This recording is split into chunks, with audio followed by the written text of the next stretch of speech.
Howdy folks, hope you're all having a good one and welcome back to World of Warships with Rear Admiral Jingles, where today we have Fireskull 12 in the newish British Tier 10 destroyer HMS Druid. Now if you're looking for any kind of historical context with this ship, stand by to be disappointed because this is another example of wargaming just kind of making shit up. Although apparently there were plans for a destroyer along these lines in the early 1950s, but nothing was ever made. The last HMS Druid was going to be a Daring class destroyer, but it was renamed to HMS Diana in 1946 and launched in I think 1952, and it was a Daring. It had 6 guns, 113mm caliber, so no relation whatsoever to the Druid, which has 4 guns in 2 turrets, both of them up forward, and they're 127mm caliber. So if you were hoping for any kind of historical context, yeah, sorry, but no, the ship never actually existed. Now, I'm going to have to be upfront and honest with you here. I do not like HMS Druid. I'm not saying it's a bad ship. Not at all. It is in fact a very, very good ship. But I just have an issue with destroyers that don't have torpedoes. I just cannot into destroyers that don't have torpedoes. For some reason I just can't make them work. This is very much a me problem. Although I don't actually have the Druid. But I do have other destroyers that aren't on with torpedoes. For example, the Dutch Friesland and Groningen. And I can't make them work either. And there are a couple of reasons for that. Although, to be fair, the reasons can basically be summarised as me being crap. Actually, let's just summarise the Druid's characteristics first, and then I'll explain why, as a result of this ship's... well, not this ship, because I don't have it, but ships like this, I just can't make them work. Let's get the bad stuff out of the way first. Obviously, no torpedoes. None. Whatsoever. Not even a single, solitary, lonely torpedo launcher. No torpedoes. Also, she's not particularly fast. She has a distinctly pedestrian top speed of 35 knots, although obviously you can stretch that out a little further with a speed flag. Also, as you can tell by the fact that Fireskull has been spotted and he cannot yet see what's spotting him, the concealment is garbage. It's got a base surface detectability range of 8.4 kilometers. He's managed to get it down to a still pretty terrible 7.3. There it is, outspotted by the enemy Hayate. He's way too close to a whole bunch of enemy ships, although not yet within radar range, so he's forced to blow his first charge of his smoke consumable. Dive bombers coming in. He was, of course, the one spotting the Hayate, so the second he smoked up, he loses sight of him. Nobody else is in a position to spot for him. Here come the torpedoes. He's got the hydro running, obviously, and this is a British destroyer, so it's got lots and lots of charges of an extremely short duration smoke screen. Hayate's been respotted, that's good. And God bless this friendly Fletcher, dropping his own smoke. Just a couple of seconds before Fireskull's own smoke was due to expire. I do like American smoke screens. They last forever and they cover a huge area. Druid's relatively short range but extremely long duration hydro, providing all kinds of advanced warning about the Hayate's torpedoes, and there's the first kill. And not just his first kill, but the first kill of the match, so it's also the first blood award. Thanks to that beautiful Fletcher smokescreen and the fact that his hydro is running, so he shouldn't get surprised by any torpedoes, he's able to just sit here and continue farming some damage as well as shooting down. A couple of dive bombers have been tagged by fighters and are loitering around inside the AA bubble of both a Druid and a Fletcher. Now, we're about to see a rather dubious decision on behalf of one of the super ships on the enemy team. There it is. That's the Russian Zorky destroyer. It's effectively a tier 11 ship, although it's not listed as such. Its party piece is the ability to activate a burst fire mode on its huge array of guns. But the captain of that Zorky appears to have zigged when he really should have zagged. He's turned in to avoid the torpedoes and beached himself, and he could have easily avoided those torpedoes by just continuing around the other side of the island, and he's now stuck in front of a Fletcher and a Druid. Admittedly, he would have had to contend with the Yamagiri if he'd sailed around the other side of the island, but the Yamagiri is definitely not a gunboat, and the Zorky could easily have taken him. Meanwhile, some torpedo bombers coming in, and even though you can see them coming, you do not want to be sitting still inside a smokescreen when there are torpedoes about to be launched. So, Fireskull guns the engines, moves up in support of the Fletcher, and to be fair, while the Druid isn't particularly fast, in fact it's actually kind of slow by the standards of a tier 10 destroyer, it does respond very well to engine commands. It's got very, very nice acceleration and deceleration. And that is a dead Zorky, and kill number 2. So, other bad things about the Druid. Well, you've probably noticed that all of the guns are mounted forward. And that is a problem for a couple of reasons, because the standard tactic, let's say for example you're probing a cap circle in a destroyer, you get spotted, you turn around and haul ass out of there. Even if you think you can win the fight with the enemy destroyer who's sharing the cap circle with you, unless you can kill that destroyer really quickly and then go undetected, it's almost always a better idea to turn around, haul ass out of there and just engage him if you have to with your rear guns. But the Druid doesn't have any rear guns. And it isn't going to haul ass anywhere because it only has a top speed of 35 knots and no engine boost.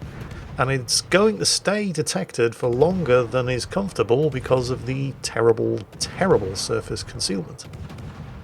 On the plus side, these rapid, and I mean really, just look, really rapid firing 127mm guns do mean that you probably can kill that enemy destroyer really, really quickly. The only issue is going undetected again afterwards.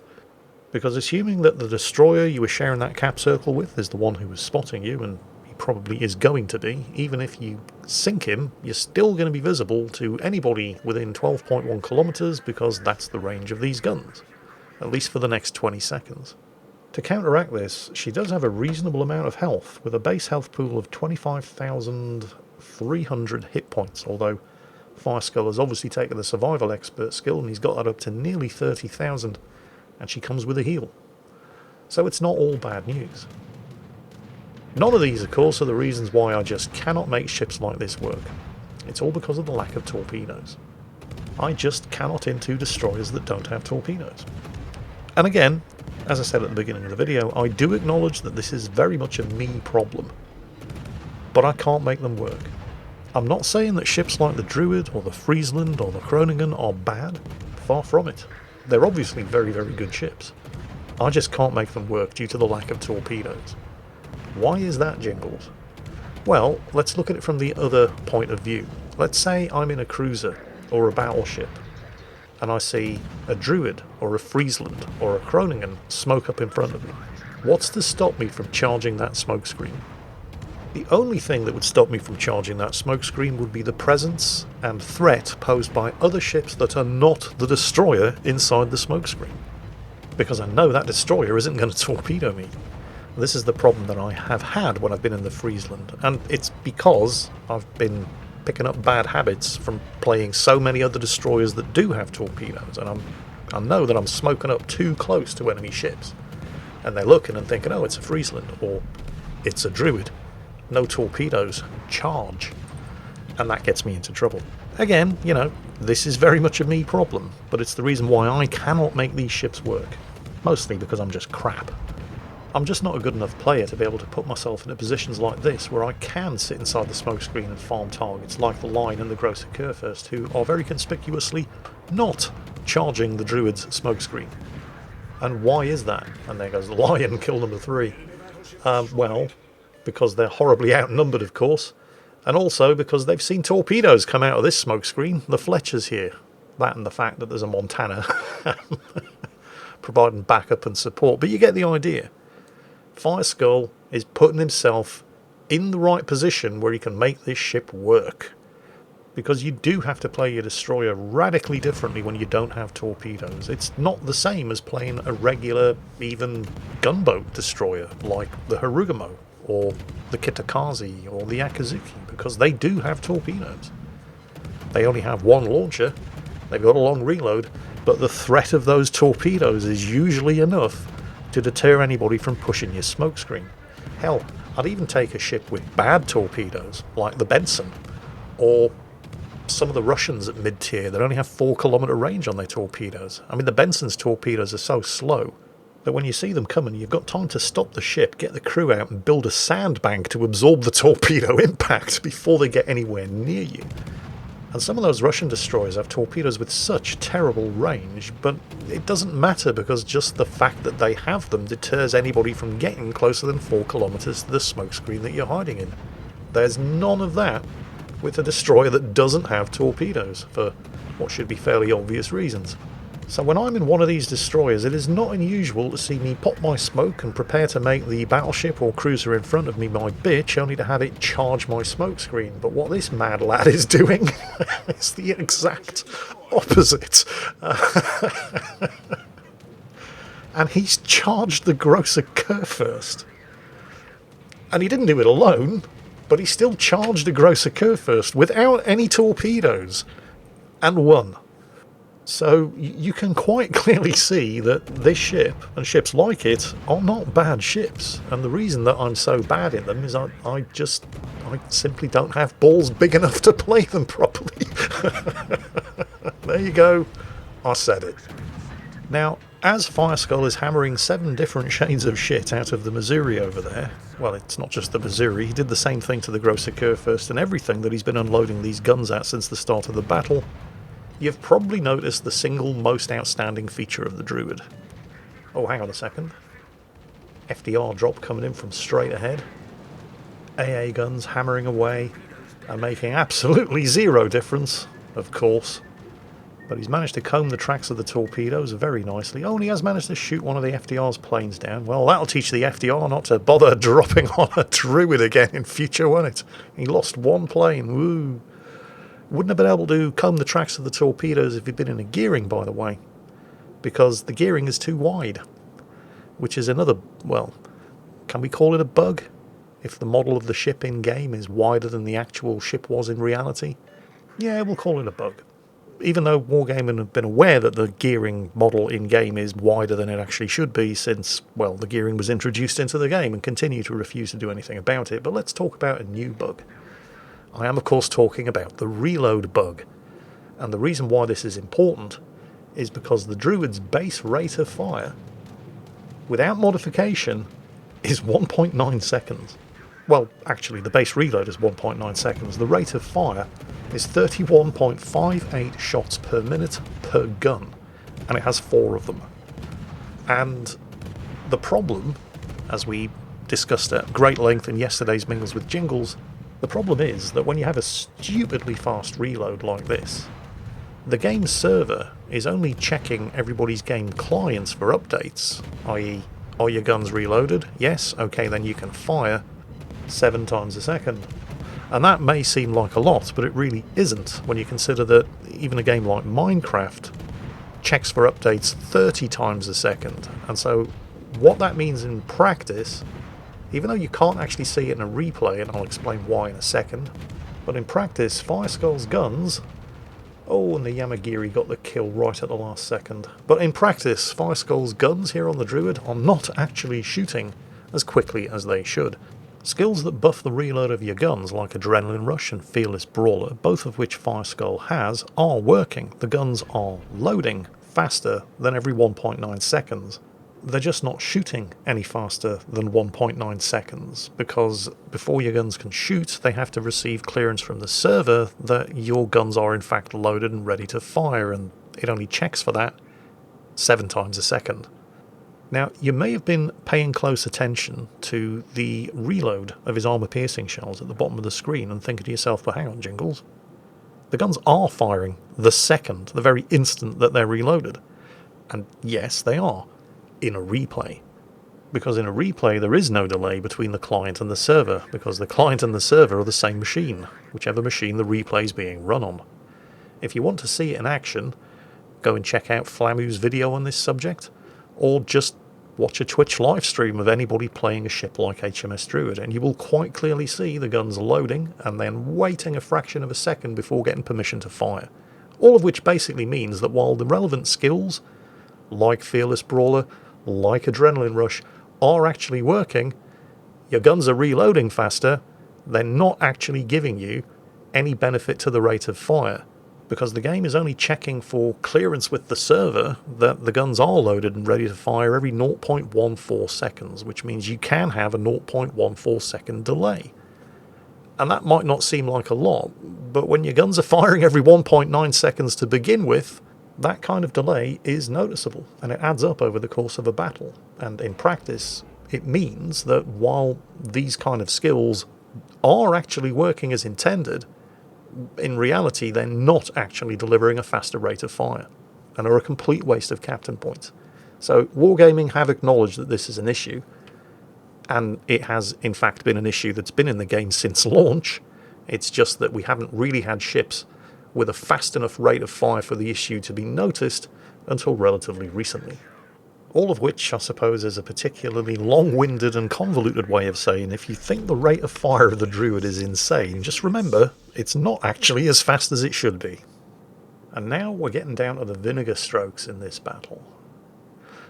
That's actually a poor choice of phrasing. I'd explain what vinegar strokes means, but this is a family channel.